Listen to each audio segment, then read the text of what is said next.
मैं कहती हूँ कि पहले हम कोविड में सम बायोलॉजिकल वॉर थी और अब ये मेंटल वॉर है। It's a mental war. Technological warfare. ठीक है?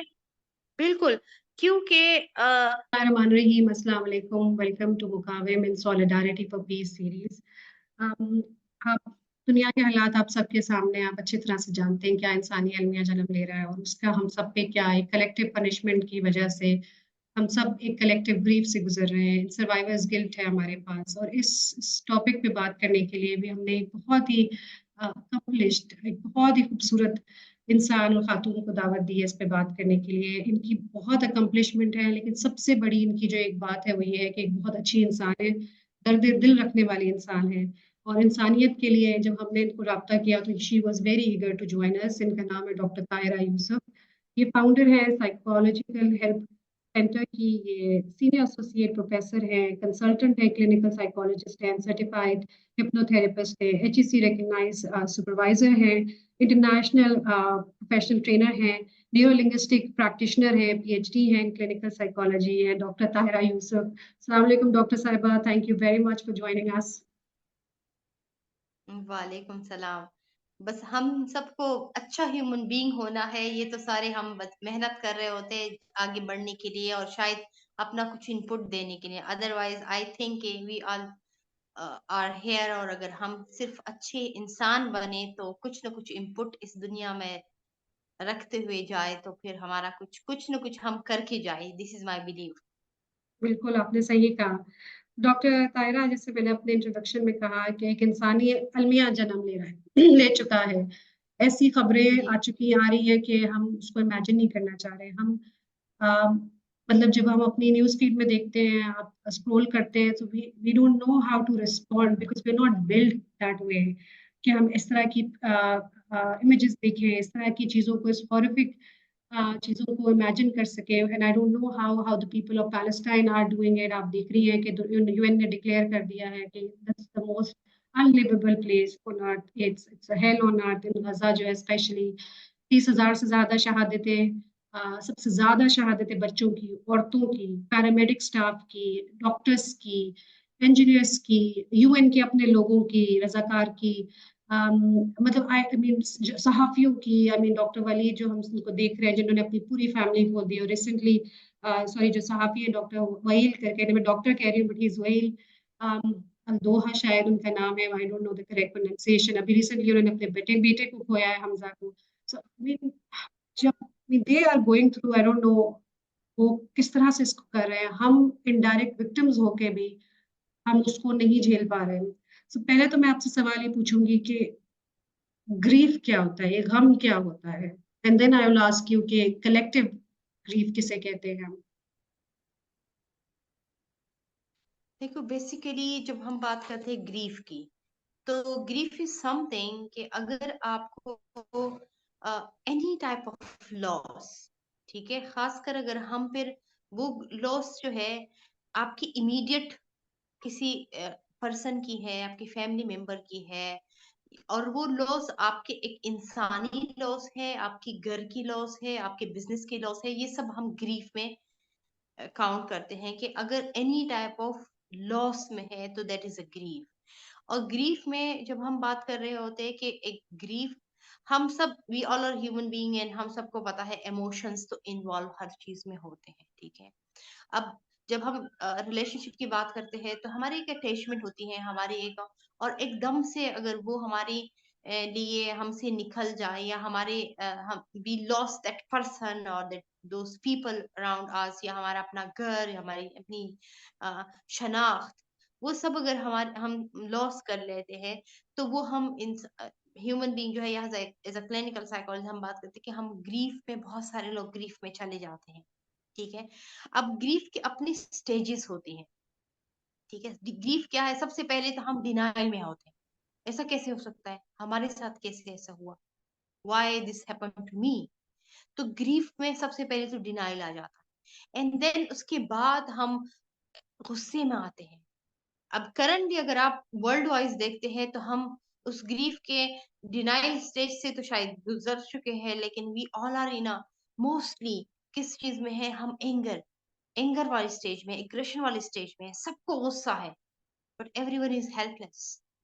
उसी के साथ साथ अनदर पार्ट इसमें है कलेक्टिव ग्रीफ में, अगर हम बात करते हैं तो वो फिर हम वी ऑल आर हेल्पलेस। बड़े बड़े ऑर्गेनाइजेशन ने हाथ उठा लिया, बीइंग एज इंडिविजुअली हम क्या कर सकते हैं, लेकिन उस ग्रीफ में अब हम और ज्यादा इंडल्ज हो जाते हैं और हम और ज्यादा इन तकलीफ में चले जाते हैं। तो हम फिर एग्रेशन में जाते हैं, फिर उसमें एक टाइम आता है जब हम डिप्रेशन में चले जाते हैं।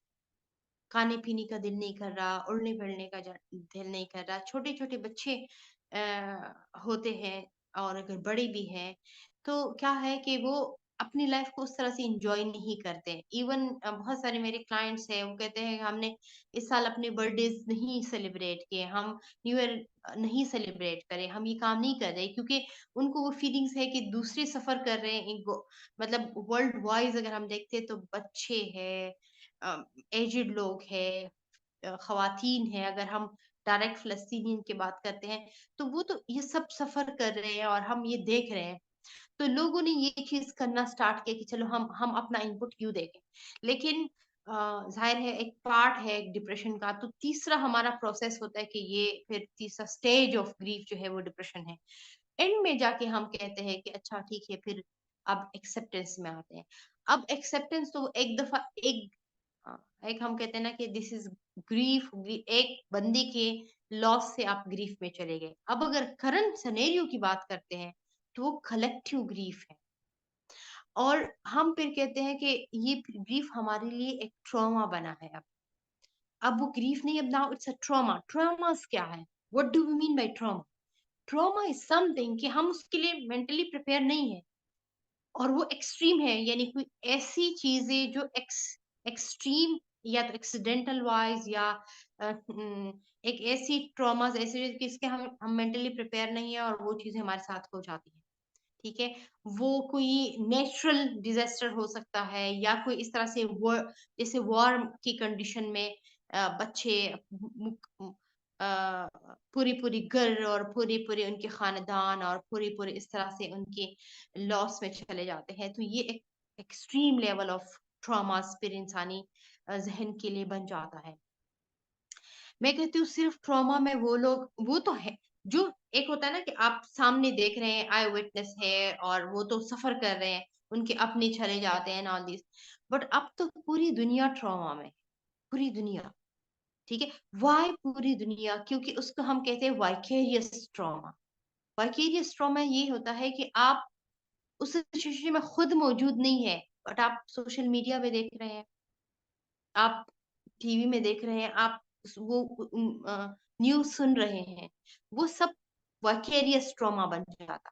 कौन सा तो ट्रॉमा है अब doctor? Currently vicarious trauma, okay. तो we all suffering from that vicarious trauma now.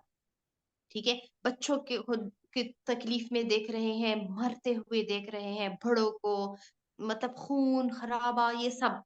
और हर आजकल सोशल मीडिया में तो ये सारी चीजें बहुत है ना, सब जब भी कोई हम टीवी ऑन करें, सोशल मीडिया पे कुछ ऑन करें, इवन अखबार उठाए। अभी करंटली मैंने दिसंबर में एक पोस्ट आई, बहुत अच्छा किसी ने उसमें लिखा, वो भी किसी से क्लिनिकल साइकोलॉजिस्ट ने लिखा कि कुछ भी हम उठाते हैं ना तो यही खबरें हैं, यही बातें हैं, यही इमेजेस हैं। तो वो जो वाइकेरियस ट्रॉमा है वो तो through out the world everyone is suffering. ठीक है, और फिर जो ग्रीफ है, तो जाहिर है बहुत सारे लोग इसमें इतनी एक्सट्रीम पे चले गए कि मेरे क्लाइंट्स आ रहे हैं, खाना पीना छोड़ दिया, इतने गम में चले गए, नॉर्मल लाइफ फंक्शनिंग खराब हो गई है। इवन मेरा छोटा बेटा है, वो मुझे कहते हैं मम्मा मैं आज के बाद क्या मैं मैकडोनल्ड नहीं खा सकता, क्या मैं ये नहीं कर सकता? क्यों ऐसा क्यों कर रहे हैं? अब ऐसे क्वेश्चंस के, बहुत सारे क्वेश्चंस के हमारे पास आंसर्स नहीं होते। बहुत सारी चीजें हम बच्चों को डिफरेंटली डील कर रहे होते हैं, लेकिन बहुत सारी बातों के हमारे पास खुद की भी आंसर्स नहीं होते कि how to deal with this type of thing.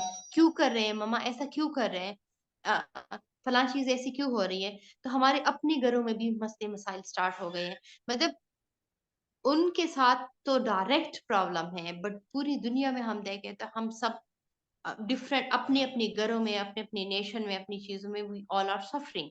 तो वो एक कलेक्टिव, हम कहते हैं ना कि कलेक्टिव ग्रीफ में हम सब चल रहे हैं। तो डिप्रेशन तो का एक समा है, एक तकलीफ है, एक गम है, वो जो हम सब देख रहे होते हैं। मैं हमेशा सही, कहती हूँ कि अनदर एक साइकोलॉजिकल एक जो इम्पैक्ट आ रहा है, ये ह्यूमन नेचर है कि अगर आप किसी को भी तकलीफ में देखते हैं, तो उस तकलीफ से हम सबको एक एम्पैथी होती है ना, एक एम्पैथेटिक फीलिंग होती है कि दिस इज वेरी रॉन्ग, और हमें तकलीफ होती है ना, ऑल दिस। बट जब आप एक चीज बार बार देख रहे होते हैं, तो आप इम्यून हो जाते हैं। तो कहीं सही, हम उस तरफ भी जा रहे होते हैं कि बस हो रहा है, बस ठीक है, हाँ, उस तरफ में मतलब वो ज्यादा खतरनाक वाली स्टेज पे अब हम जा रहे हैं कि अब हम इम्यून हो रहे हैं इन सारी चीज़ों के साथ। कि अच्छा ठीक है, अच्छा दिस अ नॉर्मल थिंग, अच्छा सबके साथ ऐसा हो रहा है, अच्छा वो सब सब सफ़र कर रहे हैं। तो मैं कहती हूँ कि अब ग्रीफ से निकल के ट्रॉमास, विकैरियस ट्रॉमा, अब हम उस स्टेज पे भी जा रहे हैं।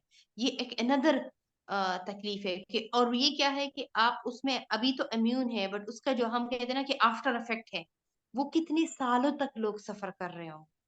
सही, सही।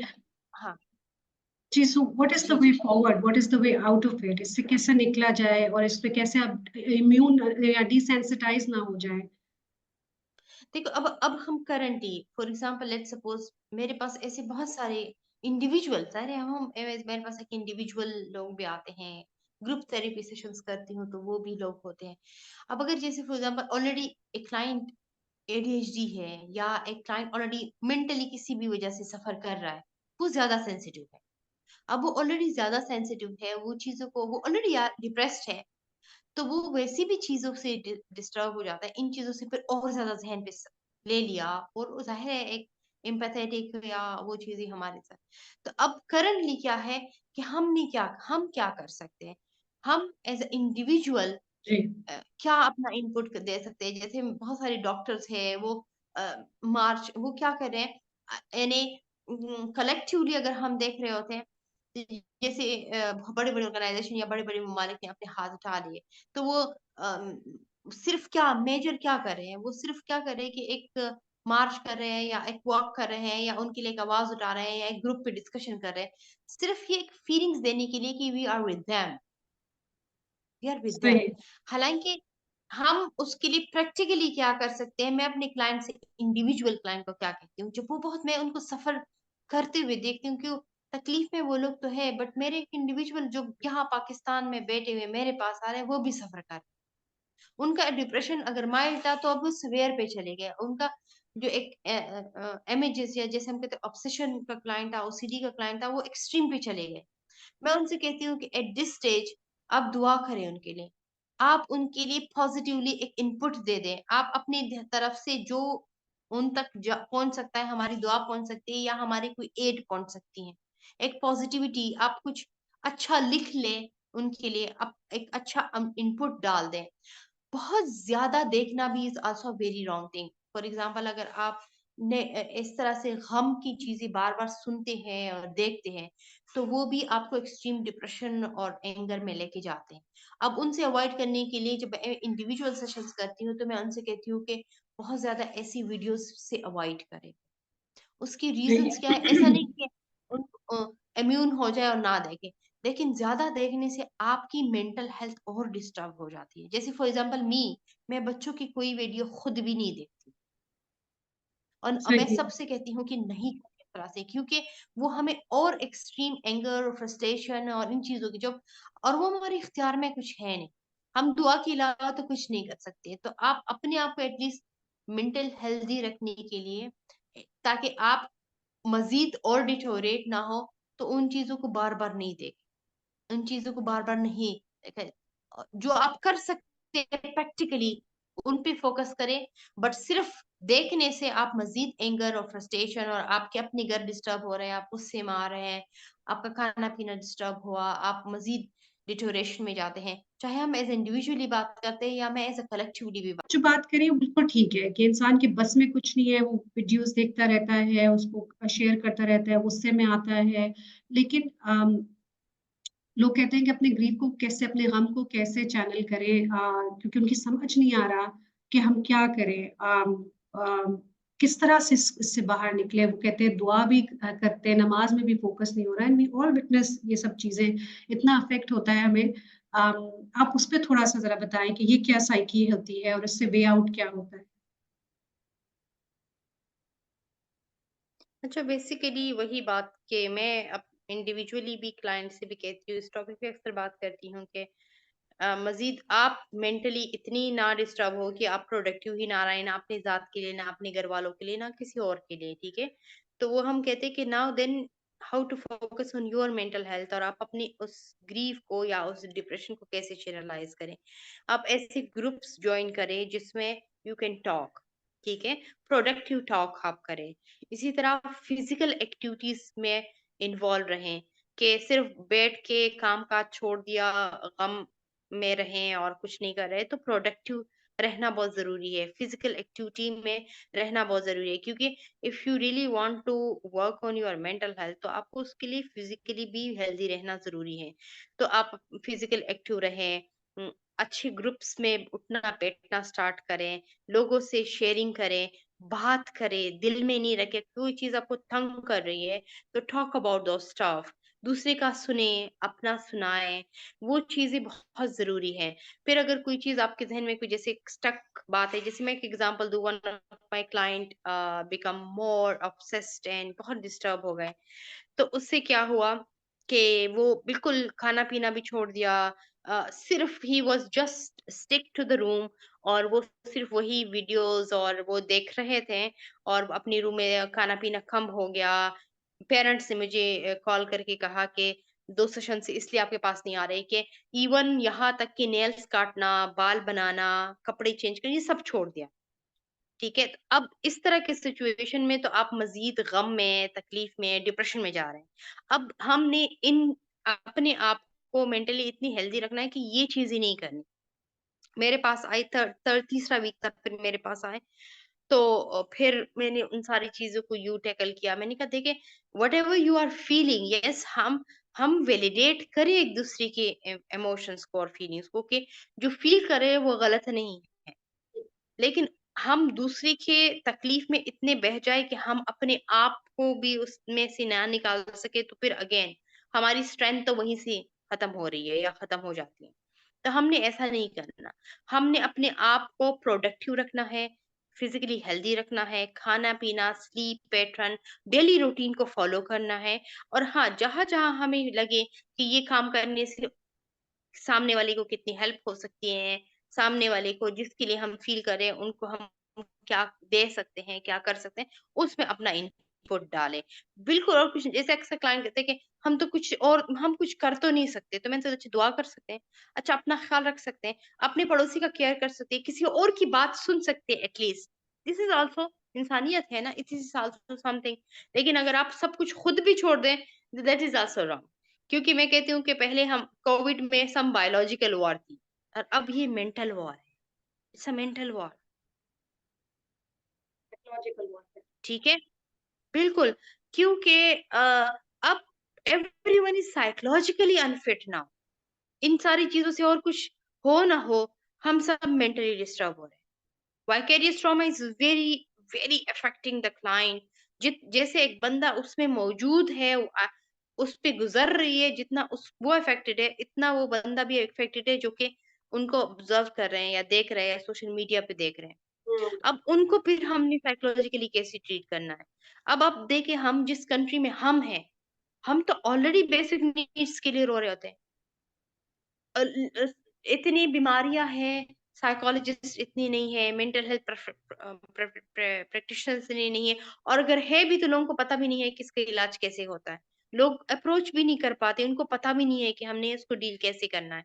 तो ऐसे सपोर्ट ग्रुप्स में अपने आप को इन्वॉल्व करना, ग्रुप थेरेपी सेशंस में लेके चलना अपने आप को, इंडिविजुअली अगर ज़्यादा डिस्टर्ब हुए तो प्रोफेशनल हेल्प लेना, ये बहुत ज़रूरी फिर हो जाता है। लेकिन अगर किसी को अवेलेबल है, किसी को नहीं अवेलेबल, किसी को पता भी है या नहीं है, मतलब ये सारी चीज़ें बहुत इम्पोर्टेंट है।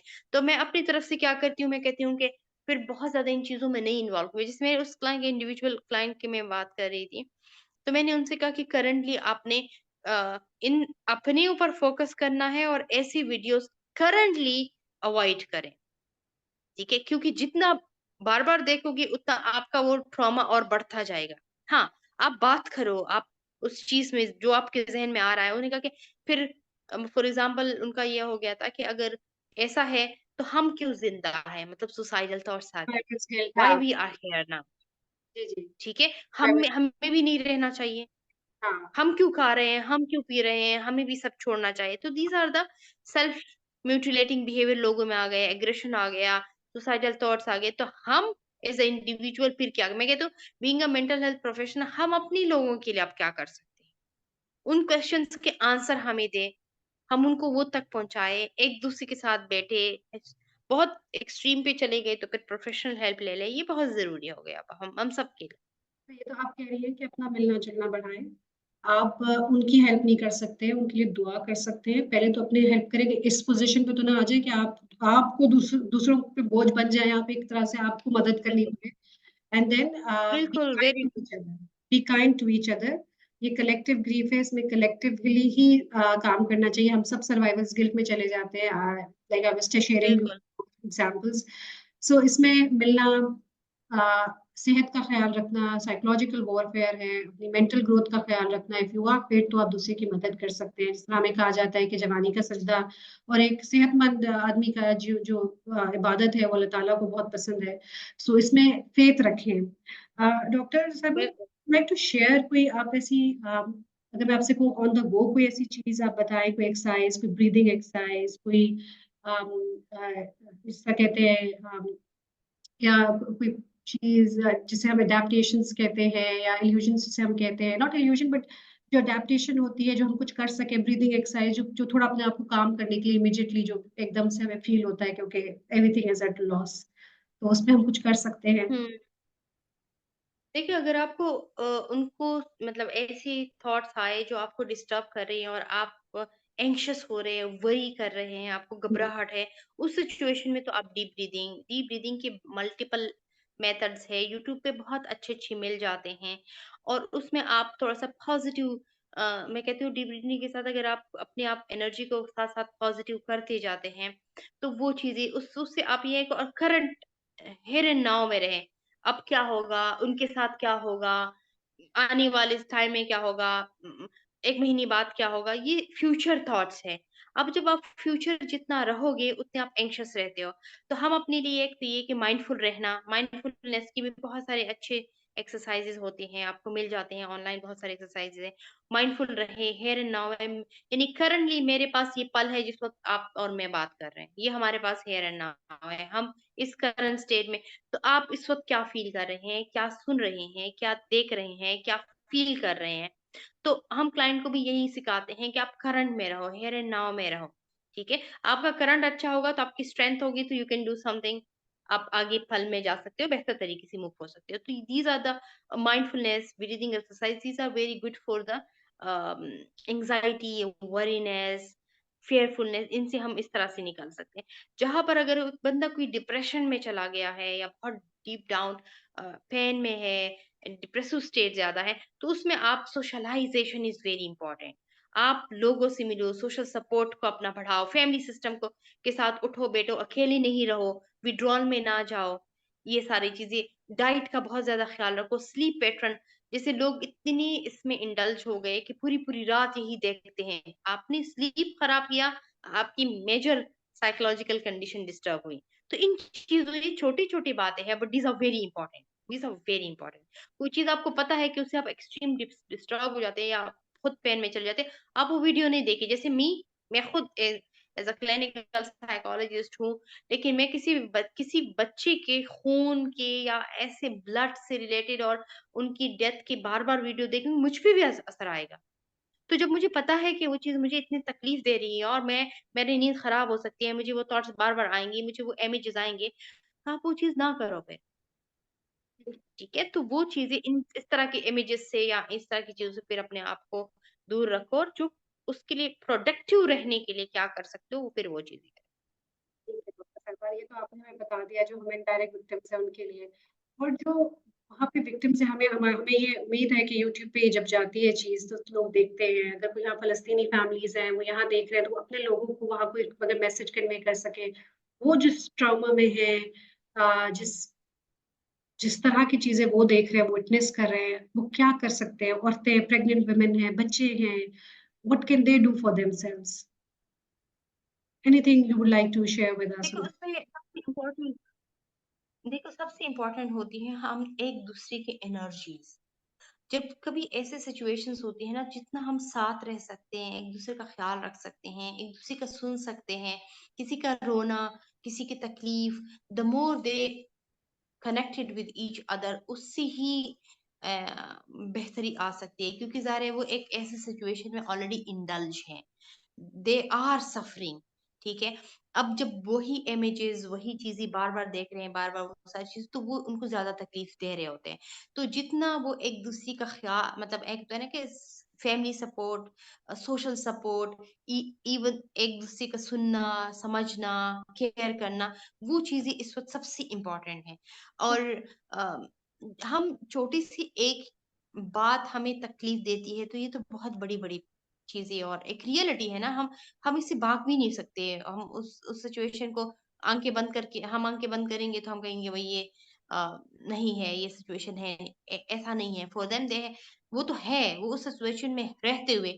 तो रहते हुए आपने अपने आप को कैसे हैंडल करना है, तो उसमें भी again the more you will be mentally healthy, तब आप चीजों को हैंडल कर सकते हैं। उसके लिए इस वक्त मैं कहती हूँ कि जितना हैंड्स टुगेदर, वो एक दूसरे को पॉजिटिव एनर्जी देना, जितना ये लोग ये कर रहे हैं, इतना उनके लिए है कि बट आई नो कि सिचुएशन तो है तो बहुत मुश्किल। बेसिक नीड्स, बेसिक नीड्स, देखो एक बंदा घर नहीं है, खाने को नहीं है, सुनने को नहीं है, अगर इस वक्त उनको क्राइसिस इंटरवेंशन है, इनको एक दूसरे की इस तरह से बेसिक नीड्स पे क्या कर सकते हैं, आप शेयरिंग कैसे कर सकते हैं, एक ही रोटी है, सामने वाले के साथ कैसे शेयर करें, और कुछ नहीं, उनको साथ बिठा दिया, केयर किया, ख्याल रखा, यही चीजें हम एक वो लोग भी कर सकते हैं। एंड आई नो कि इट्स अ एक्सपीरियंस पे डिफिकल्ट आप थिंग, बात करिए। वैलिडेट कर सकते हैं हम एटलीस्ट, यस पेन में तो है, they all are in extreme pain, और सिचुएशन ऐसी है, बट वही बात कि जितना आप एक्सेप्ट करें, है तो पेन में, पर जितना हाँ, जितना वो एक्सेप्ट करेंगे कि हाँ it's a difficult time, but हमने मुकाबला करना है, हमने उठना है, प्रेग्नेंट है तो इस अंदर वाले बेबी का ख्याल रखना। ठीक है, तो ये सबसे पहले इसमें उनके लिए एक्सेप्टेंस है कि हाँ है, कि कितने स्ट्रांग रहेंगे कि हम डील कर सके मेंटली भी, फिजिकली।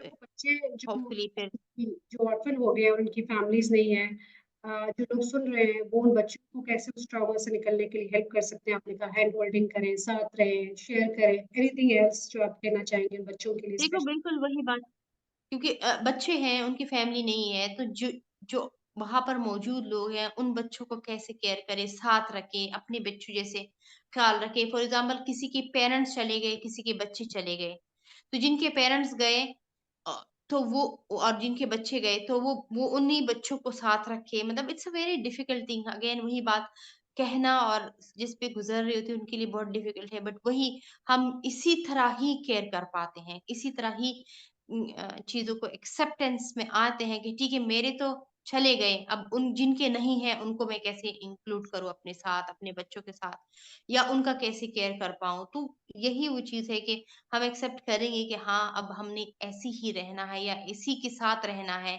इसी पेन के साथ। तो तब अब हमें वो पेन, हम उसको फिर बेयर करना हमारे लिए ईज़ी हो जाता है। तो एक्सेप्टेंस इस वक़्त सबसे इम्पोर्टेंट। जी। Thank you so much doctor Tayra, आपने बहुत इम्पोर्टेंट बातें वेलकम। की। एंड जाहिर है एक एक्सपर्ट के मुंह से हम ये बात सुने तो उस ज्यादा असर रखती है। Finally what would be your message? क्या कहना चाहेंगी to people of Pakistan and across, जो लोग हमें सुन रहे हैं, क्या मैसेज देना चाहेंगे? सबसे इम्पोर्टेंट मैं ये कहती हूँ कि अ, जैसे हम अपने पेन को, अगर हमारी छोटी-सी ज़ख्म भी लगे ना, हमें कितना पेन होता है। जिस तरह से हम अपने आप को, अपनी पेन को समझते हैं, दूसरों को भी हम ऐसे ही समझें, दूसरे के पेन को, तो हम दूसरे के गम को बाँटते हैं ना, तो फिर गम कम हो जाता है। तो जिस तरह से हम खुशियाँ बाँटते हैं ना, इसी तरह हम दूसरे के पेन को भी समझ लें। तो सबसे इम्पोर्टेंट ये है, जैसे अपने आप को समझते हैं ना, दूसरों की फीलिंग्स, इमोशन, पेन को भी समझें। This is the major thing.